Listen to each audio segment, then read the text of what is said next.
Ka logjik, do thotë ka logjik, jo.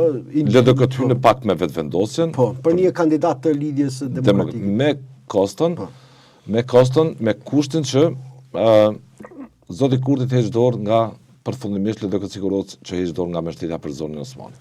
Nuk e përjashtoj këtë skenar sepse indikacionet janë të qarta, do të fakti vullneti gatishmëri. Deklarata ishte vetë. Deklaratë publike, kemi gatishmëri për konsensus politik, megjithse Lumira Abdigjiku nuk përmendi emrat të përveçshëm, mirë po disa njerëz të lidhjes demokratike të Kosovës që janë afër tij, do thotë Havulli e tjerë me sa ndëgjova, thanë që në asnjë variant nuk do ta mbështesin Vjosa Osmanin, nga se ajo si e tillë në vend se të jetë presidente neutrale në raport me gjitha subjektet politike, ka qenë më tepër kryetare e lëvizjes vendosje në zyrën e presidentes. Dhe kur ke akuzat e tilla është logjike që mund të pritet një disponim politik pro Vjosa Osmani. A Ahmeti dhe kë me këtë lloj taktizimi, me këtë lloj opsioni direkt në zonën e Osmani?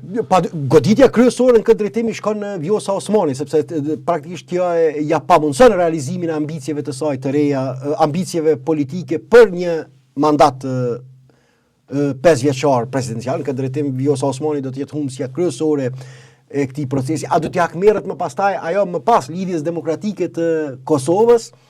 Mbetet të shihet, mirë po është një periudhë shumë e gjatë sepse nëse të kalohet kriza e presidentit, atëherë sa i përket numrave për qeverisje në lëvizjeve vendosje i ka të mjaftueshëm dhe zgjedhje mund ndodhë që të mos kemi edhe gjatë 4 viteve të ardhshme, gjë që do të ishte një goditje tjetër për Vjosa Osmani që ta sfidonte menjëherë lidhjen demokratike të Kosovës në një proces elektoral. A shpëton figurativisht kokën e tij dhe vetë kryetari Abdigjiku ndaj të cilët janë shtuar zërat për dorëheqje. Ata vetë tha do ta ofrojë dorëheqjen, por ishte një deklaratë me ka ndryshim në raport me notën kritike të zgjedhjeve. Ka ndryshim. Apo përpjek Abdigjiku ta shpëtoj vetë kokën e tij. Ta shpëtoj dhe të gjejë justifikim që është